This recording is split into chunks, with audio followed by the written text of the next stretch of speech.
आखिर आज रात किस पर बरपेगी कयामत की रात? राष्ट्रपति ट्रंप ने क्या आज रात बड़े लेवल पर ईरान में तबाही मचाने की जो धमकी दी है वो अमेरिका चरितार्थ करेगा या फिर ईरान ने उसका ट्रेलर दिखाना शुरू कर दिया है? दोस्तों, अब तो पूछना भी बेकार है कि युद्ध कब रुकेगा, क्योंकि जो हालात हैं एक्चुअली में किसी को भी नहीं पता कि ये युद्ध कब रुकेगा। लेकिन इस वक्त जो स्थितियां इस युद्ध को लेकर हैं, दो अलग अलग मुहाने पर इन हालातों ने दुनिया को खड़ा कर दिया है। आप इसको लेकर आशावादी हो सकते हैं कि ट्रंप की बात कम से कम ईरान तक पहुंचाई गई है, ईरान ने सहमति तो बताई है, उसके लिए अपने कुछ शर्तें रखी हैं। या फिर आप इसको लेकर निराशावादी भी हो सकते हैं कि भाई ट्रंप ने फाइनल जो है धमकी दे दी है ईरान को। दोस्तों, राष्ट्रपति ट्रंप जो ईरान को लेकर सीधे अब गाली गलौज तक में उतर आए हैं। दोस्तों, उन्होंने एक नई बात बोली है कि आज रात ईरान पर कहर बरपेगा। दोस्तों, ट्रंप कह रहे हैं कि पूरी की पूरा देश जो है could be taken out in one night, मतलब हम पूरे देश को एक रात में तबाह कर देंगे और वो रात आज रात होगी।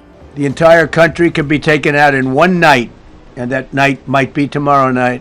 हालांकि दोस्तों, तबाही का दौर तो लगातार जारी है। ईरान के इंस्टीट्यूशंस पर, जो शैक्षणिक संस्थान है, उन पर हमला किया गया, उनको मतलब नेस्तनाबूद कर दिया गया, उनके ब्रिजेस पर हमला किया जा रहा है, उनके स्कूल्स पर हमला किया जा रहा है।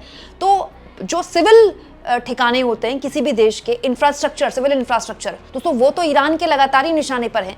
लेकिन इस बीच ईरान पे ही लगातार हमले कर रहा है। दोस्तों, प्रेस टीवी की तरफ से ये वीडियो शेयर किया गया है। दोस्तों, इसमें दावा किया गया कि सऊदी अरब के अल जुबैल ऑयल फैसिलिटी पर ईरान ने स्ट्राइक कर दी है। मैं आपको बता दूं दोस्तों, ये दुनिया की सबसे बड़ी इंडस्ट्रियल सिटी है सऊदी अरेबिया की। ये दावा किया जा रहा है। अब इस दावे में कितनी सच्चाई है आने वाले कुछ घंटों में पता चल जाएगा। लेकिन इस वीडियो में मैं कोशिश ये करूंगी दोस्तों कि मैं इस युद्ध को लेकर पल पल की जो भी अपडेट निकल कर आ रही है वो सिलसिलेवार तरीके से आपके सामने रखूं। दोस्तों, ट्रंप एक तरफ ईरान को धमकी दे रहे हैं कि आज रात कुछ बड़ा होने वाला है, कुछ बहुत भयानक तबाही वो ईरान में मचाएंगे। वहीं दूसरी ओर वो इस बात को लेकर भी परेशान है कि कोई है जो उनकी खबरों को लीक कर रहा है और जल्द से जल्द उसका पता भी लगा लिया जाएगा, क्योंकि नेशनल सिक्योरिटी का मसला है। मतलब ट्रंप ये कह रहे हैं कि उनकी टीम में कोई जासूस है जो ईरान तक खबरें पहुंचा रहा है। When you add that to it, but we have to find that leaker because that's a sick person. Probably didn't realize the extent of how bad it was. I can't imagine that the person did, but we're going to find out. It's national security, and the person that did the story will go to jail if he doesn't say, and that doesn't last long, and I think everybody would understand it. They put this mission at great risk. They put that man at great risk, and they put the hundreds of people that went in looking for him, because everyone now knows that we're going in. दोस्तों, अगर ऐसा है तो ये तो बड़े शर्म की बात है अमेरिका के लिए। आप सोचिए कि अमेरिका जो दुनिया का सबसे विकसित देश है, जिसके पास CIA है, जिसके पास FBI है, जिसके पास दुनिया के सबसे बड़े तगड़े संसाधन हैं, उसकी खबर भी अगर लीक हो जा रही है तो मतलब इतने अंदर तक पैंट बना ली क्या ईरान ने? हालांकि दोस्तों, बातचीत को लेकर जो लगातार बातें बोली जा रही थी, उस बीच अमेरिका के एक अखबार के हवाले से एक ऐसी खबर आई है जिस पर हम थोड़ी राहत ले सकते हैं। दोस्तों, अमेरिका के न्यूयॉर्क टाइम्स के द्वारा ये खबर आई है कि लगातार अमेरिका की तरफ से प्रयास किए जा रहे थे कि ईरान तक कम से कम बातचीत को लेकर कुछ बात तो बने। ईरान की तरफ से पहली बार ऐसा आया है कि ईरान ने, अमेरिका ने जो बातचीत का प्रस्ताव रखा था, जो शर्तें रखी थी, उसको दरकिनार करके अपनी कुछ शर्तें रखी हैं। 10 पॉइंट्स।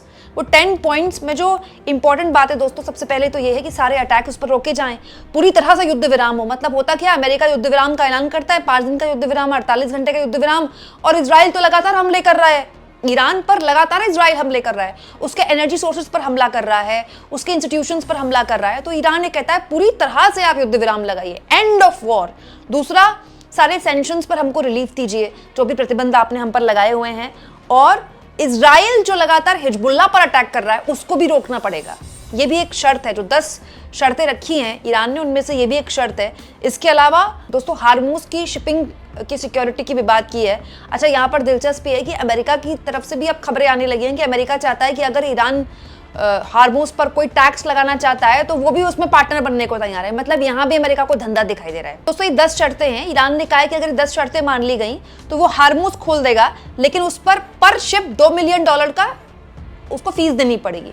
मतलब अब ईरान की तरफ से ये फर्म स्टैंड है कि वो हार्मूज को लेकर जो बढ़त उसने हासिल की है वो इतनी इजीली तो देने वाला है नहीं। तो फिर क्या युद्ध ही नहीं रुकेगा? कुछ भी नहीं कहा जा सकता दोस्तों, क्योंकि अब जिस तरह से ट्रंप हर दिन बयान बदल रहे हैं, उससे एक बात समझ में आती है, वो ये है दोस्तों कि अमेरिका ना टाइम बाय कर रहा है। अमेरिका जिस तरह से आगे बढ़ रहा है ईरान पर, अब इसमें कोई शक नहीं रह गया है कि अमेरिका ग्राउंड इन्वेजन तो करेगा ही करेगा। मतलब अभी जो हालात है उसको देखकर तो लग रहा है, अब वो कब करेगा, कैसे करेगा, किस रास्ते करेगा पता नहीं, लेकिन बता के नहीं करेगा।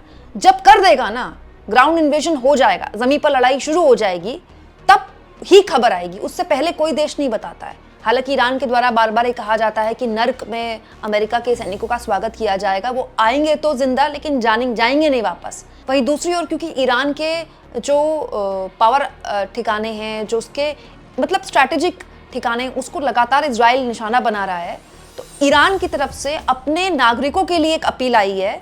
ईरान ने ये कहा है, अर्ज किया है अपने नागरिकों को कि वो ह्यूमन चेन बनाएं ऐसी जगह में जहां पावर प्लांट्स है। दोस्तों इन्हीं पावर प्लांट्स को ट्रंप ने निशाना बनाने के लिए बोला है। तो ईरान अपने नागरिकों से कह रहा है कि उन पावर प्लांट्स में आप ह्यूमन चेन बना लें, इंसान एक दूसरे का हाथ पकड़कर खड़े हो जाएं, आम नागरिक, ताकि उन पावर प्लांट्स को निशाना ना बनाया जाए। देखिए पावर प्लांट्स ही अगर निशाने पर आ गए, उनको ही खत्म कर दिया, तो फिर ईरान में ब्लैकआउट की स्थिति हो जाएगी, बहुत गंभीर संकट पैदा हो जाएगा बिजली का, और बिजली से ही सब कुछ जुड़ा होता है।